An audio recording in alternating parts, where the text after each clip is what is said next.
يا ترى ليش فشلت ثورات الأويغور مرة ورا مرة؟ في ناس بيقولوا السبب هو القوة الغاشمة، وناس تانية بترجع السبب لنقص الدعم.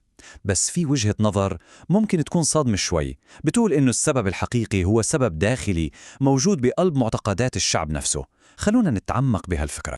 وهون بنوصل لصلب الموضوع. هل الدين هو السلاح الأقوى بمعركة التحرير، ولا هو السم اللي بيقتل الثورة من جوا؟ هذا سؤال قسم الأويغور لعقود، واليوم رح نستعرض إجابة ممكن تقلب كل الموازين. يعني كأن الخيار محصور بين طريقين، صح؟ يا إما القومية العلمانية على خطى الأبطال، أو التمسك بالإيمان اللي ممكن البعض يشوفه انحراف عن المعركة الوطنية. بس وجهة النظر اللي راح نناقشها اليوم بترفض هذا التقسيم أصلاً، وبتقدم طريق ثالث تماماً.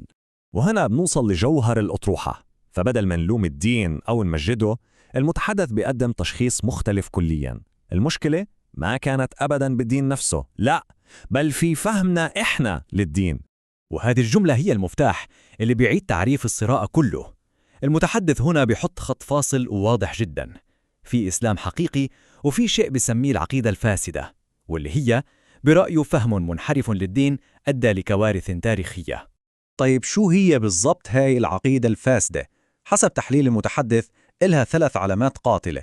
أولاً، تقديس تقاليد الآباء والأجداد ووضعها فوق النص القرآني. ثانياً، استخدام هذه التقاليد لتكفير المعارضين وخلق الانقسام. وثالثاً وهو الأخطر، إنها بتعمي البصيرة عن العدو الحقيقي وبتدفع الناس ليقتلوا بعضهم. وعشان ما يضل الكلام نظري، المتحدث بيقدم دليل من التاريخ. أول محطة هي مأساة عام 1933، وهي قصة بتكشف كيف هالعقيدة الفاسدة بتقدر تلتهم الثورة من الداخل، مثل النار اللي بتمسك بالهشيم. عبد الخالق أيوغور شاعر ثوري وصوت جيل كامل، دعا لصحوة وطنية حقيقية، بس شعلة تنتفض بسرعة وبشكل مأساوي. بعمر 32 سنة بس تم إعدامه، نهاية فظيعة لحلم كبير.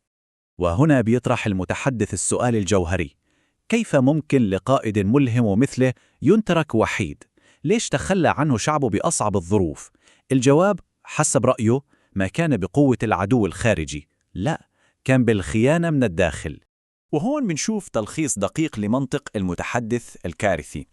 الخطوة الأولى، أصحاب العقيدة الفاسدة بيشهروا سلاح التكفير بوجه عبد الخالق أيوغور لأنه تجرأ يتحدى تقاليدهم. الخطوة الثانية، الجمهور المتأثر بهالدعاية بيتخلى عنه.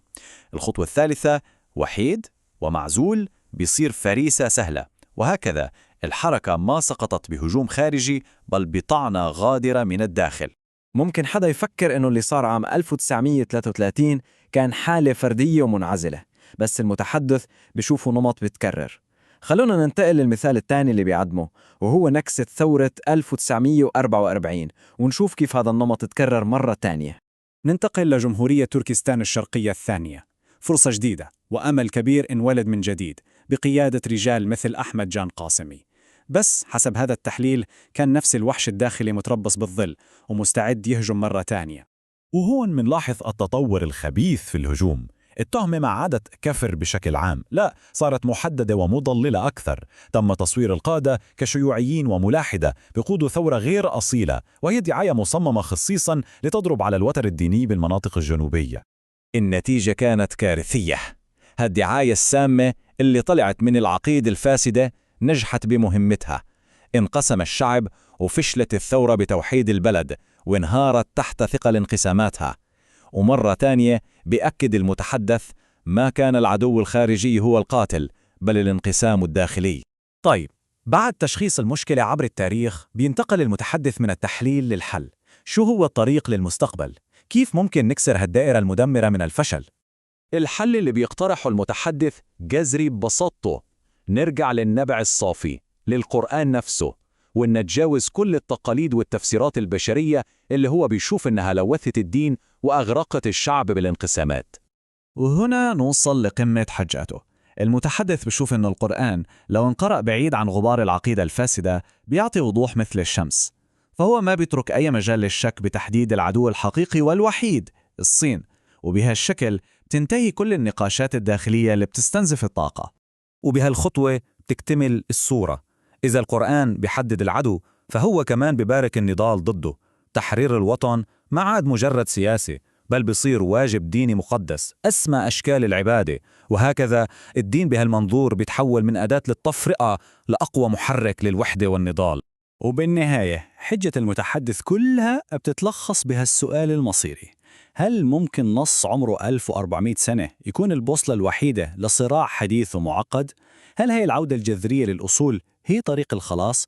أو هي تبسيط خطير لمشكلة متشابكة؟ سؤال بيترك الباب مفتوح للتاريخ وللمستقبل.